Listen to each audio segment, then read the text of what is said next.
Hey everyone, welcome back for another deep dive. Today we're going to be talking about something super important for all educators, but especially for you TESOL folks out there, and that is building really strong relationships with parents and guardians. It really is such a crucial Uh, piece of the puzzle, isn't it? It is, and we're not just talking about casual hellos at pickup time.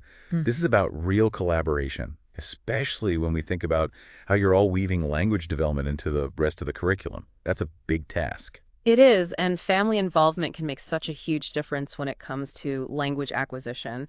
We know kids need that consistent exposure and practice, and so much of that happens outside of the classroom. Exactly. And to guide us on this deep dive, we're turning to a book called Your Teacher Now, What's Next? And I got to say, this book has some really interesting advice, almost like counterintuitive stuff. Like, one thing that really stood out to me was that calling home shouldn't always be about bad news. Oh my gosh, I know, right? It's like we're trained to think that a call from the teacher means trouble. But the book really challenges that, and it makes so much sense when you think about it. So much sense. Yeah. Okay, but before we get there, I want to start with how the book really encourages us to, like, broaden our definition of family. Yeah, it's such an important point, especially in the TESOL world, right? We have to be so mindful of all the different family structures our students come from. Single parents, grandparents, raising kids, foster situations, maybe even older siblings, taking on a lot of the caregiving responsibilities. And for a lot of our students, especially in immigrant communities, that idea of family extends beyond the immediate household, aunts, uncles, close family friends who are really involved in their lives. Absolutely. And it's on us as educators to recognize that family isn't one size fits all and to make sure our language and our approach is really inclusive. There's this quote from the book that really stuck with me. It says, always remember what every student in your class has in common. They have you as their teacher. It's such a simple statement, but it's powerful. So true. And for students who are also navigating a new language and culture, you as the teacher, you might be one of the most consistent, supportive adults in their lives. Such a good point. Yeah. So the book then gets into the nitty-gritty of actually connecting with these families. And there's this funny little anecdote about how people are more likely to respond to you on social media than they are to calls or texts. Oh, I know that's so true. It's like everyone's glued to their phones, but for some reason picking up the phone is like a big deal. It's a phenomenon, Yeah. right? But it's a good reminder that we need to meet families where they are. And the book actually suggests starting the year off with a really simple survey, Fid 7-1, if you're following along in the book. Hmm. And this survey lets parents choose how they prefer to be contacted. Love that. So simple, but so effective. Right, like email, text, phone calls, even social media if you're comfortable with that. And I was thinking about this from a TESOL perspective too. That survey could be a great opportunity to ask about language preferences. Like, do they need information translated? Is there a language they'd prefer to communicate in? Getting that information up front can save everyone a lot of hassle down the line. And it shows respect for their time and preferences right off the bat. Okay, are you ready for my favorite part? Hit me with it. The book says we should be calling home with good news too. Oh, yeah. I remember when I first read that, it was like a light bulb moment. We're so conditioned to only reach out when there's a problem. Right. But imagine the impact of calling a parent to say, hey, I just wanted to share how much progress your child is making with their English pronunciation. Or, I was so impressed with how your child helped their classmate today. It's such a simple shift, but it can make a world of difference. If the only time a parent hears from you is when their child is in trouble, they're going to start dreading that phone call. Mhm. But if you're regularly celebrating those successes, big or small, it builds trust, it reduces anxiety, and it can even motivate the student. Especially when we're talking about things like language development, which can be so personal and sometimes a little embarrassing for students as they're learning. Oh, absolutely. Hearing that a teacher is noticing and appreciating their efforts can make all the difference. Okay, you ready for this next one? This one's a little out there. The book suggests actually giving families specific questions that they can ask their kids about the day's lesson. It's like giving them a little cheat sheet for those dinner table conversations. Exactly. And not like pop quiz questions or anything. The idea is to give them questions that spark meaningful conversations at home, connecting what they're learning in school to real life. There's a great example in the book, Figure 7-2, if you want to check it out. It's about fractions, Yeah, like how to apply them while you're cooking or dividing up snacks. I love that. It's so practical and it doesn't require parents to be math whizzes themselves. Right. And think about how powerful this could be for our TESOL students. Yeah. Giving families questions like, did you use any new English words today? Or tell me about a time you had to explain something in English. It's encouraging them to practice those language skills in a really authentic setting. and it creates this supportive space for them to share their experiences, right? Exactly. It turns those dinner table conversations into language learning opportunities, and it shows families that they have such an important role to play in their child's success. So we're building this strong foundation of communication and positive reinforcement. Yeah. But what about those tougher conversations? The ones where we need to address a behavior issue or maybe a concern where the communication hasn't been as smooth as we'd like. Oh, yeah. Those conversations can be tricky. But the book has some really great advice for approaching those in a way that feels collaborative and respectful. And actually, that's a perfect segue to part 2 of our deep dive. So we'll save that juicy stuff for next time. Stay tuned. Welcome back to our deep dive on connecting with parents and guardians. And, as we were talking about celebrating successes, it made me think about how much this applies to collaborating with other teachers, too, especially for you TESOL folks who are integrating language into all these different subjects. Oh. Oh, that's such a good point. We talk a lot about parent-teacher partnerships, but those teacher-to-teacher connections are just as vital.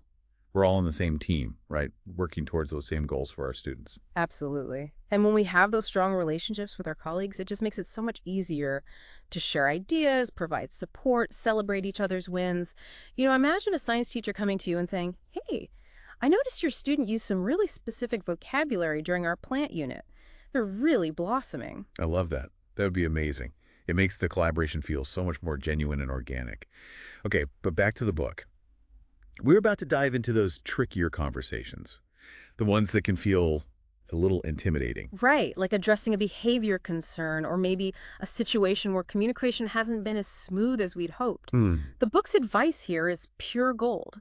It suggests shifting our mindset and approaching those conversations as if we're seeking advice from the parents. Ooh, that's interesting. So instead of saying, look, your child is doing X and it's a problem, we would say something like, I wanted to get your thoughts on something I've noticed that your child has been doing X, and I'm wondering if you have any insights into what might be going on or how we can best support them together. wow, that's a game changer. Uh-huh. It instantly takes the pressure off and makes it feel like we're all on the same side. Exactly. And it shows that we respect their expertise as parents. Think about it from a TESOL perspective. If a family is new to the school system, maybe even new to the country, they might already be feeling a bit overwhelmed. Coming in with that collaborative approach can make a world of difference. It builds trust and shows that we value their input, even if we don't always agree on everything. Absolutely. The book also reminds us that, sometimes there might be things going on behind the scenes that we're not aware of. A child's behavior might be a symptom of something happening at home, or a social challenge, or even a learning difference that we haven't identified yet. Right? That's why it's so crucial to go into these conversations with an open mind and a willingness to listen. Sometimes simply asking, is there anything happening at home that might help me understand the situation better, can open up a whole new level of communication. And for our TESOL families who might be navigating cultural differences or language barriers on top of everything else, that open-ended question can be so powerful. It gives them a safe space to share what's really going on. It's about seeing the whole picture, right? Not just focusing on that one specific issue. And sometimes it's not even about specific issues. The book suggests simply asking, how are you doing at the end of a conversation? Such a small gesture. But it shows that we care about the whole family, not just their child's academic performance. It's about recognizing that families are dealing with their own stresses and challenges, and showing a little empathy can go such a long way. For families who are new to the community or adjusting to a new culture, that simple question can be a lifeline. It can open the door to conversations about resources. They might need support systems that are available, or even just a chance to vent and feel heard. Exactly. It shifts the dynamic from transactional to relational, and that's where the real magic happens. I love that. Okay, so we've talked about communicating effectively, celebrating successes, and even navigating those trickier conversations. Yeah. But there's more to building partnerships than just talking, right? The book introduces some specific strategies that we can share with families to empower them to support their kids' learning at home. Yes. And they're surprisingly simple, but so effective. One of them is called Think Time. Have you heard of this one? Oh yeah, I use that all the time in my classroom. It's about resisting the urge to jump in and answer for our students when they hesitate. Exactly. That awkward silence, it can be so tempting to fill. But the book explains how crucial it is for learning, giving students that space to process, to formulate their thoughts, to come up with their own answers. It's so important. And in a TESOL context, think time is even more valuable. Our students might be translating between languages, searching for the right vocabulary, or just needing a little extra processing time. Absolutely. By encouraging families to practice think time at home, we're creating a more patient and supportive learning environment that really honors the unique needs of language learners. And it sends the message that we trust their process, even if it takes a little longer. I love that. Yeah. Okay, what about the second strategy? The book calls it, do you do? Kind of catchy, I right? love it. It's What do a you call it? classic teaching strategy that translates beautifully to the home environment, and it's all about breaking down a task into smaller, more manageable steps and gradually releasing responsibility from the adult to the child. Okay, walk us through it. What does the I do phase look like? So I do is all about modeling. The parent demonstrates the skill, explaining each step really clearly and concisely. The child is just observing at this point, absorbing the process. Got it. Then we move to we do. Yeah. What happens there? Now the parent and child are working together. The parent is still providing guidance and support, but the child is actively participating in the task. They're practicing the skill with that safety net of having an expert by their side. And finally, we reach the you do phase. Right. Now the child takes the reins and tries the task independently. The parent is still there to offer encouragement, maybe a little nudge here and there, but the focus is on fostering that sense of self-reliance. The book has some great examples of how this plays out in real life, like teaching a child to tie their shoelaces or working through a challenging reading passage. And imagine the possibilities for TESOL families. Let's say a child is learning to write a simple sentence in English. The parent could model the process, then they could work together to compose a sentence, and finally the child could try writing a sentence on their own. It's such a brilliant way to break down those sometimes daunting language tasks into smaller, more manageable steps. And it gives families the tools to support their children in a way that feels empowering for everyone involved. Exactly. It's about equipping families to become true partners in the learning journey. All right, we've covered so much ground already: communication, positive reinforcement strategies for those trickier conversations, and now even specific teaching techniques to share with families. What else does the book have in store for us? Well, the book doesn't shy away from the reality that building these strong relationships takes time and effort and consistency. And even with the best intentions, things don't always go perfectly.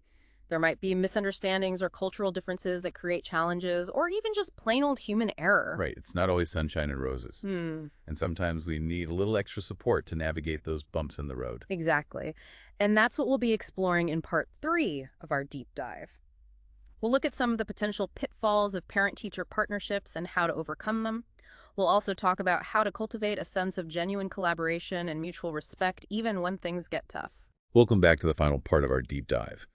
As we've been talking about building these strong parent-teacher relationships and how powerful that can be, especially for UCAS all educators out there who are working on language integration, I think it's important to acknowledge that it's not always easy. It's not always going to be smooth sailing, right?